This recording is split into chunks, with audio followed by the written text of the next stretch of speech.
자, 미국 증시의 분위기를 생생하게 전해드리겠습니다. 이항영의 월가이드 시간이고요. MTN 이항영 전문위원 함께하겠습니다. 어서 오세요. 네, 안녕하세요. 네.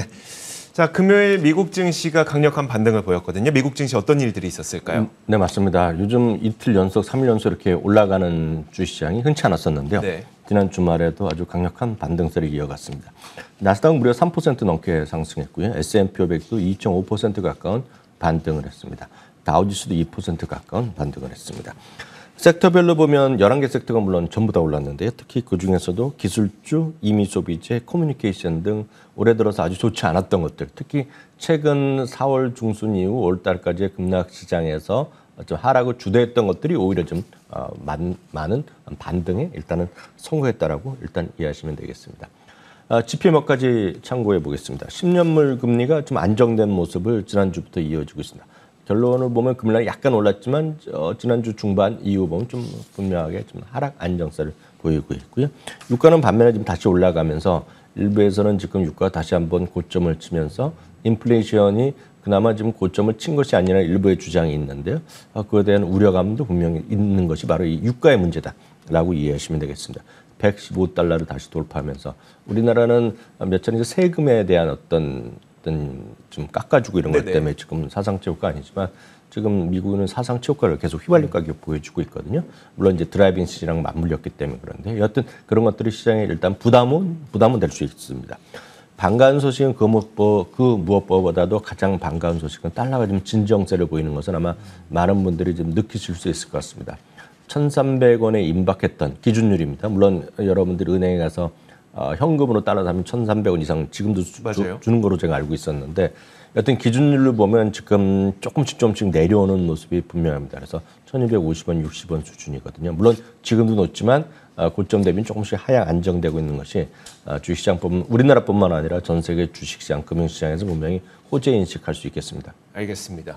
자, 그렇다면 종목별 움직임은 어땠을까? 울타뷰티가 실적을 발표하면서 굉장히 큰 폭의 급등을 보이기도 했더라고요. 종목별로 한번 봐주시겠어요? 네, 불과 일주일 전만 하더라도 소위 유통업계의 좀 대표 주장인 월마트나 타겟이 실적 아주 안 좋게 발표하고 경고하면서 주가 급락했었는데요.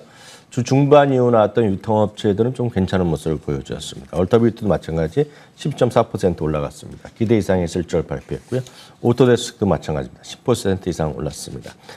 델 컴퓨터 같은 경우에도 마찬가지죠. 기대 이상의 실적을 발표했습니다. 반면에 워크데이 같은 경우에는 그나마 기대를 좀 받고 있는 IT 쪽인데요. 반면에 실적이 좀 안 좋게 나오면서 주가 다시 급락하는 모습이었습니다.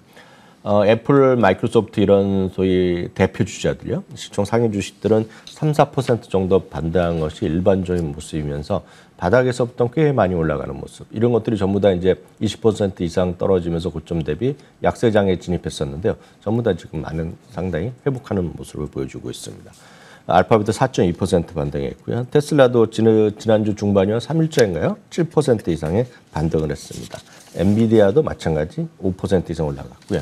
AMD 같은 경우도 3.5% 올라가면서 우리가 많은 분들이 이제 실제로 얘기하는 소위 대표 주자들이 전부 다 올라간 것이 지난 금요일 주말장이었습니다. 알겠습니다. 자, 이날 상승의 원동력으로 작용했던 게 바로 PC 물가지표 아니겠습니까? 그러니까 연준에서 정책 결정의 핵심 기준으로 사용하는 물가가 이거기 때문에 훨씬 우리에게는 크게 다가왔었는데 어떤 내용이 발표됐을까요? 맞습니다. 개인 소비 지출이 4월이 전년 동기 대비 6.3% 상승했습니다. 전월은 지금까지 3월 달은 6.5%였으니까 약간 이제 꺾이는 모습입니다. 이것은 일반적으로 우리 얘기하는 CPI랑 거의 비슷하게 약간 꺾이는 거죠. 고점에서 약간 꺾이는 모습입니다. 다만 앞서 말씀드렸다시피 이게 이어질지에 대해서 약간의 퀘스천 의문점은 분명히 아직까지 있다라고 보셔야 되겠습니다. 그 중심에 휘발유 가격이 있다라고 보셔야 되겠고요. 근원 개인 소비 지수는 4.9%가 상승했습니다. 전원은 5.2%였습니다. 아시다시피 먹거리랑 휘발유를 제외한 거라고 일단 이해하시면 되겠습니다. 특히 전월 대비는 0.2% 올라갔는데요. 3월은 0.9%였거든요. 이거는 전월 대비를 한번 매달 찍는 건데요. 2020년 11월 이후 최저를 갔습니다. 그렇기 때문에 이 그림을 보고 일단은 인플레이션 피크가 지나갔다는 시가 있겠고요. 또 하나 이제 인플레이션이 피크였다는 주장을 하는 사람들의 근거가 되는 것이 소위 10년 기대 인플레이션입니다. 2.63, 2.64를 기록하고 있는데요. 고점이 4월 말이었습니다. 저희가 그때 5월 초에 한번 보여드리면서 일부의 그런 주장이 있다는 얘기하고 있는데요. 10년 기대 인플레이션이 그 당시에 2.98, 뭐 3%도 장중에 잠깐 넘었었는데요. 여하튼 이런 것들이 내려가면서 많은 분들이 얘기하는 인플레이션이 좀 피크를 쳤다. 뭐 그런 주장에 약간 논리적 배경이 바로 이런 데 있다라고 이해하시면 되겠고요. 반면에 모두가 이제 이런 것들이 좀 걱정은 안 하는 건 아닙니다. 괜찮다고 얘기하는 건 아니겠습니다. PNC 파이낸셜 서비스의 수석 이코노미스트는 이런 얘기를 하고 있는데요. 인플레이션율의 둔화는 매우 환영할 만한 일이라는 얘기를 하고 있습니다. 다만 에너지 가격이 최근에 다시 상승하고 있다는 거, 그러면서 결국 휘발유 가격이 사상 최고를 가고 있고 이런 것들이 다시 5월 달에 다시 급등할 수 있다라는 얘기를 하고 있으면서 여전히 유의해야 되는 얘기를 하고 있습니다. 반면에 이제 블룸버그 컨센서스는 한번 보여드리는 기억이 있는데요.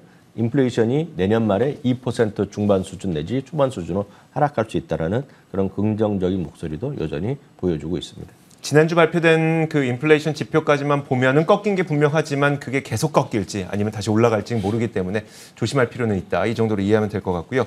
자, 그러다 보니까 어쨌든 그 인플레이션 둔화의 시그널 덕분에 지난주 미국 증시는 3대 지수 모두 6% 넘는 급반등으로 마감이 됐더라고요. 네, 맞습니다. 그 지난주, 그러니까 전전주까지만 하더라도 다우지수가 8주 연속, 100년 만에 처음이죠. 그리고 S&P 500 다우가 1990년 이후부터 70년 이후 또 처음으로 7주 연속 떨어졌기 때문에 걱정이 많았었는데요. 또 이런 기록은 또 흔치 않습니다. 2020년 11월 이후 최고의 주간 단위 주가 상승률을 기록했습니다. 3대 지수가 모두 6% 이룩했고요. 바로 이 그림은 S&P 500의 2020년 11월 이후에 주간 상승률을 기록하고 있는데요. 그만큼 엄청나게 지난주에 반등을 한 것이 분명하겠습니다. 그러다 보니 많은 분들이 이제 익숙하신 히트맵 같은 데 보면 초록색 물결이라고 보시면 되겠습니다. 그러니까 좀 떨어진 걸 찾기가 쉽지 않을 정도라고 일단 이해하셔야 되겠습니다. 그만큼 웬만한 것들이 전부 올라갔고요. 특히 그중에서도 지난주 중반 이후에 발표된 소위 좀 저렴한 물건들을 주로 파고 있는 달러트리나 달러제네럴 같은 경우가 28, 29% 정도 올라갔고요. 코스트코 같은 경우도 지난 주말에 결국 13% 주간 단위로 반등에 일단 성공했습니다. 엔비디아도 12% 정도 반등했습니다. 반면에 이제 하락한 것도 여전히 있긴 있습니다. 덱스콘 같은 경우는 10%가 떨어졌고요. 디어 같은 경우도 실적 부진이 발표됐죠. 5% 가까이 떨어졌고요. 크라프트하인즈는 골드만삭스에서 투자 의견 내린 것이 직격탄을 맞으면서 1.4%, 에브비도 0.6% 정도가 하락을 했습니다. 그럼 마지막으로 짧게요. 정말 시장이 바닥을 친 걸로 봐도 될까요? 어떨까요? 아직까지 이렇게 완벽하게 시장을 맘 놓고 뭐 네. 바닥 쳤다, 약세장 안 들어간다 얘기하기는 쉽지 않다라고 보고 있고요. 다만 이제 시티그룹에서 베어마켓 체크리스트라는 것이 있습니다. 이게 뭐 최근에 만든 게 아니라 수십 년 동안 이런 걸 하고 있는데요. 밸류에이션이라든가 금리, 투자 심리, 그리고 M&A, IPO 등 18개의 항목을 체크해서 판단합니다. 그래서 이게 약간 걱정을 해야 되니 아니냐 얘기를 하고 있고 흔히 이걸 갖고 베어마켓 체크리스트라고 하고 있는데요. 작년 말에는요, 18개 중에 8개 반이 베어마켓, 그러니까 주가 이제 떨어질 거라고 경고를 했었는데 지금은 경고 시그널이 2개가 줄어들어서 6개로 줄어들었다는 거거든요. 1996년 이후에 6개 수준으로 시그널이 줄어든 이후에 12개월의 주가 상승률이 평균 31%였다고 하면서 오늘 아직까지 완벽하게 우리가 마음을 놓을 수는 없으나 상당히 좀 바닥권에 근접해 있다. 아니면 바닥을 쳤다라는 주장도 물론 아직은 소수지만 뭐 있는 것도 사실입니다. 알겠습니다. 자, 이렇게 지난 금요일과 주말 사이에 어떤 일들이 있었는지 잘 살펴봤습니다. MTN 이항용 전문위원과 함께 이야기 나눠봤습니다. 고맙습니다.